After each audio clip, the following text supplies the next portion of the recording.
हमारा टॉपिक है प्रोपोर्शन। सबसे पहले हम प्रोपोर्शन की डिफिनीशन को देखते हैं। प्रोपोर्शन की डिफिनीशन है इक्वलिटी ऑफ टू रेशोज़। जब दो रेशोज़ इक्वल हो जाए उसको हम प्रोपोर्शन कहेंगे। अब सबसे पहले हम रेशो को डिफ़ाइन करते हैं। रेशो क्या है? Comparison of two quantities.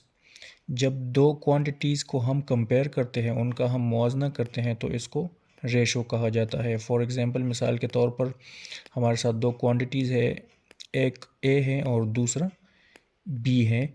जब इन दोनों का हम कंपैरिजन लेते हैं तो उसको रेशो कहा जाता है और इसको हम इस तरह लिखते हैं, दो डॉट्स उनके दरमियान में लिखते हैं, ये रेशो को रिप्रेजेंट करती हैं।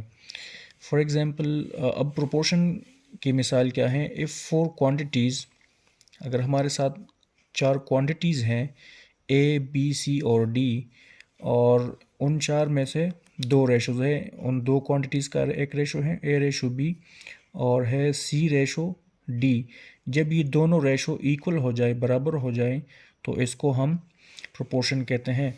और प्रोपोर्शन को हम किस तरह रिप्रेजेंट करते हैं? इसको हम चार, ये जो डॉट है इस तरह रिप्रेजेंट होता है।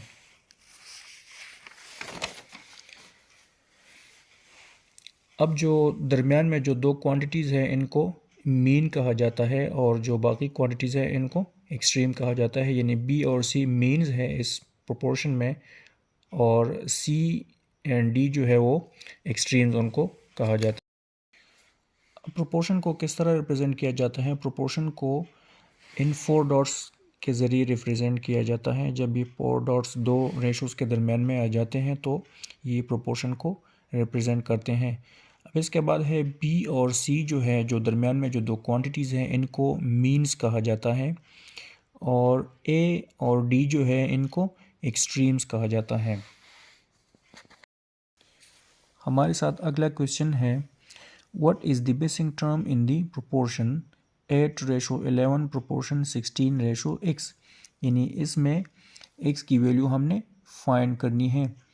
तो मीन्स जो है वो आपस में मल्टीप्लाई हो जाएंगे और एक्सट्रीम जो है वो आपस में मल्टीप्लाई हो जाएंगे। 8 × x, तो इससे क्या आता है? 16 को हम 11 के साथ मल्टीप्लाई करेंगे, उसे आता है 176 इक्वल टू 8x।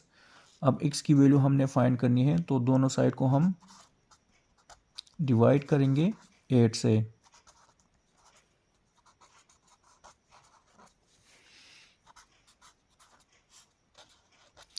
ये दोनों साइड 8 से डिवाइड हो जाएंगे, एक दूसरे के साथ कैंसिल हो जाएंगे। और जब 176 को हम 8 से डिवाइड करते हैं तो उससे आता है 22। तो हमारे साथ आंसर होगा x इज़ इक्वल टू 22, यानी जो मिसिंग टर्म है उसकी वैल्यू होगी 22।